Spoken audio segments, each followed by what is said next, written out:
ঠিক যেন বান্টি আর বাবলি। তোলাবাজি, জুলুমবাজি, জমি হাতানো থেকে নানান ধরনের অভিযোগ তো আগেই ছিল। এবার জুটল ধর্মীয় ভাবাবেগ ব্যবহার করে ভোটে জেতার অভিযোগ। সেটা কী রকম জানাবো আজকের ভিডিওতে। তাই ভিডিওটি শেষ পর্যন্ত দেখুন এবং চ্যানেলটি অবশ্যই সাবস্ক্রাইব করুন।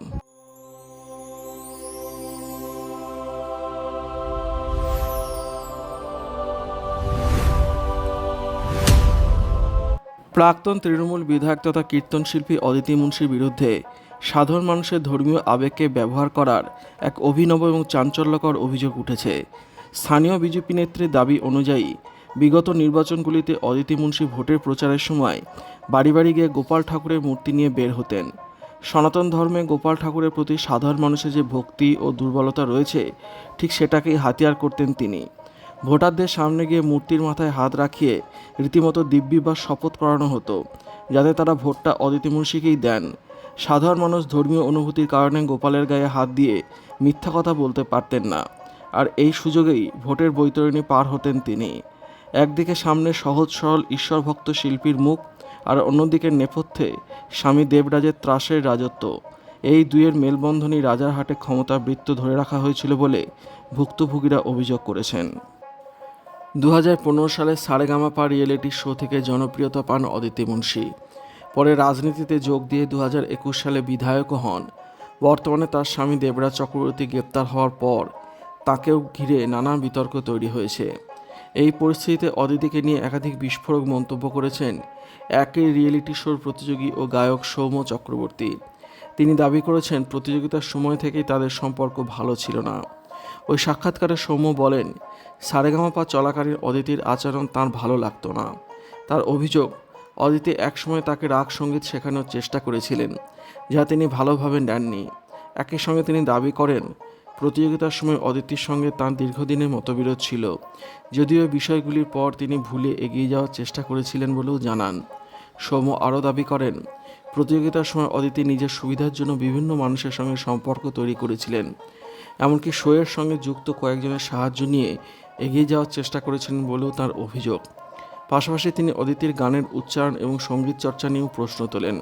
তবে এই সমস্ত অভিযোগ সম্পূর্ণ সৌম্য চক্রবর্তীর ব্যক্তিগত দাবি, যার সত্যতা স্বাধীনভাবে যাচাই করা যায়নি।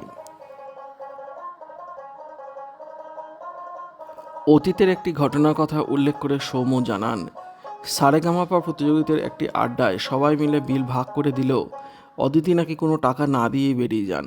এছাড়া ফাইনালের সময় পরিবারের জন্য অন্যদের তুলনায় অদিতি অনেক বেশি প্রবেশপত্র পেয়েছিল বলেও দাবি করেন তিনি। সৌম্যর বক্তব্য, অদিতির আর্থিক অবস্থা একসময় খুব সাধারণ ছিল, আর পরবর্তীকালে তার আর্থিক উত্থান নিয়ে নানা প্রশ্ন উঠতে শুরু করেছে। বর্তমান পরিস্থিতি নিয়ে সৌম্য বলেন, একজন শিল্পী হিসেবে তিনি চান অদিতি আবার সঙ্গীতে ফিরুন এবং নিজের গানের উপর আরও বেশি মনোযোগ দিন। তবে আইনের তদন্তে যদি কোনো অভিযোগ প্রমাণিত হয়, তাহলে আইন অনুযায়ী ব্যবস্থা নেওয়া উচিত বলেও তার মত। একই সঙ্গে তিনি জানান, ব্যক্তিগতভাবে অদিতির বিরোধী তিনি নন, কিন্তু তার কাজের সমালোচক। তার মতে নিয়মিত সঙ্গীত চর্চা করলে একজন শিল্পীর পরিচয় সবথেকে বড় হয়ে ওঠে।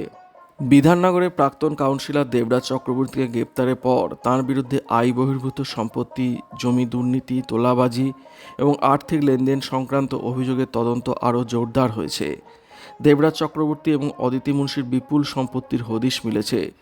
তদন্তকারী সংস্থার সূত্রের দাবি, রাজারহাট ও নিউ টাউনের একাধিক এলাকায় তাঁর নামে বিপুল সম্পত্তি ও জমি ও ফ্ল্যাটের হদিশ মিলেছে।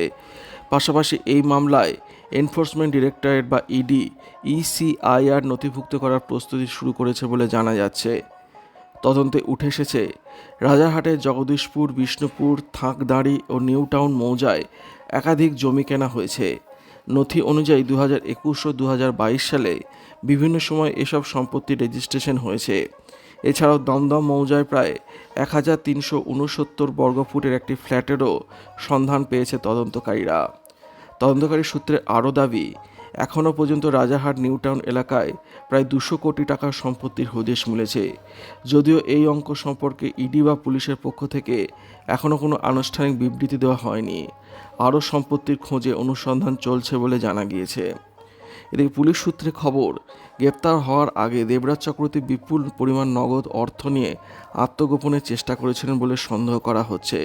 প্রায় 100টি মোবাইল ফোনের টাওয়ার লোকেশন বিশ্লেষণ করে এসটিএফ শেষ পর্যন্ত পুরুলিয়া থেকে তাকে গ্রেপ্তার করে। বর্তমানে বাগুইহাটি থানায় দায়ের হওয়া অভিযোগের ভিত্তিতে আর্থিক লেনদেন এবং সম্পত্তির উৎস খতিয়ে দেখা হচ্ছে। গ্রেপ্তারের পর তাকে শারীরিক পরীক্ষার জন্য দেশবন্ধুনগর হাসপাতালে নিয়ে যাওয়া হয়েছিল। দেবরাজ চক্রবর্তী গ্রেপ্তার হওয়ার পর নতুন করে চর্চায় উঠে এসেছে গায়িকা ও প্রাক্তন বিধায়ক অদিতি মুন্সির ব্যক্তিগত জীবন। জানা গিয়েছে যে ফ্ল্যাটে তিনি দীর্ঘদিন থাকতেন সেখানে এখন তালা ঝুলছে। ওই ফ্ল্যাটেই অদিতির একটি রেকর্ডিং স্টুডিও ছিল, পাশাপাশি বিভিন্ন বাদ্যযন্ত্রের সংগ্রহ রাখা ছিল সেখানে। ওই বছরের জানুয়ারি মাসে মা হন অদিতি মুন্সি। সন্তানের জন্মের পর থেকে ছেলেকে নিয়ে ওই ফ্ল্যাটেই সময় কাটাচ্ছিলেন তিনি। তবে এখনও পর্যন্ত ছেলে সম্পর্কে কোনো ছবি বা ভিডিও সমাজ মাধ্যমে প্রকাশ করেননি অদিতি বা দেবরাজ। সেই কারণে তাদের সন্তানকে নিয়ে কৌতূহল রয়েছে অনুরাগীদের মধ্যে। এর আগে এক সাক্ষাৎকারে অদিতি জানিয়েছিলেন ছেলে এখনও খুব ছোট বলেই তাকে প্রকাশ্য আনেননি। তিনি বলেন, সময় হলে সকলের আশীর্বাদ নেওয়ার জন্য ছেলেকে সবার সামনে নিয়ে আসবেন, তবে কবে সেই দিন আসবে তা নিয়ে তখনও কোনো নির্দিষ্ট পরিকল্পনা করেননি বলে জানিয়েছিলেন গায়িকা। বিধানসভা নির্বাচনের প্রচারের সময় ব্যস্ত থাকলেও ছেলেকে খুব মিস করতেন বলে জানিয়েছিলেন অদিতি। সুযোগ পেলেই ভিডিও কলে সন্তানের সঙ্গে কথা বলতেন। যদিও এই নির্বাচনে পরাজিত হন তিনি। ফল ঘোষণার দিন আবেগপ্রবণ হয়ে পড়েছিলেন অদিতি, যা নিয়ে সে সময় আলোচনা হয়েছিল। এদিকে দেবরাজ চক্রবর্তীর গ্রেপ্তারের পর পরিস্থিতি আরও বদলে গেছে। সূত্রে খবর, ছেলেকে নিয়ে আপাতত ওই ফ্ল্যাট ছেড়ে অন্যত্র রয়েছেন অদিতি মুন্সি। তবে স্বামীর গ্রেপ্তারি বা বর্তমান পরিস্থিতি নিয়ে এখনও পর্যন্ত প্রকাশ্যে কোনো মন্তব্য করেননি তিনি। ছেলের বিরুদ্ধে ওঠা তোলাবাজি, কোটি কোটি টাকার দুর্নীতি, নারী পাচার কিংবা বেআইনি জমি দখলের মতো সব অভিযোগকে সম্পূর্ণ মিথ্যা, অবাস্তব বলে উড়িয়ে দিয়েছেন দেবরাজের মা।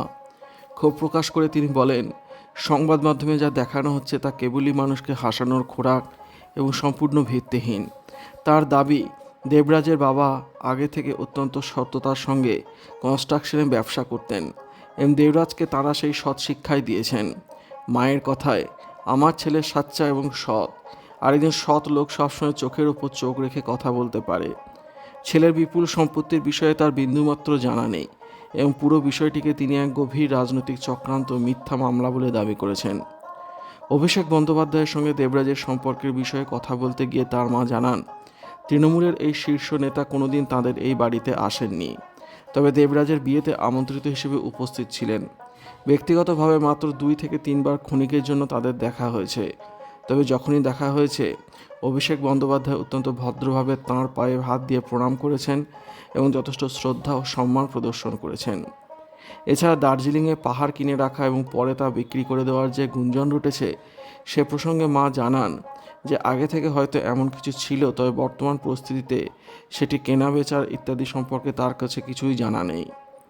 দেবরাজ ও অদিতি মুন্সি কেন এই জরাজীর্ণ আদি বাড়িতে থাকেন না বা কেন ফ্ল্যাটে থাকেন সে বিষয়েও মা স্পষ্ট ব্যাখ্যা দিয়েছেন।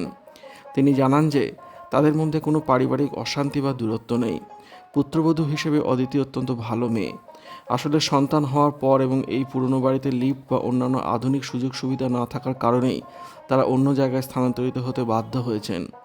পরিশেষে ছেলের কিছু ব্যক্তিগত অভ্যাসের কথা মনে করে মা আবেগপ্রবণ হয়ে বলেন, দেবরাজ মশলাদার খাবার একদম পছন্দ করে না, বরং তার জন্মদিন 5ই এপ্রিলে মায়ের হাতে পাতলা মাছের টক ও ঝোল খেতেই সবচেয়ে বেশি ভালোবাসে সে।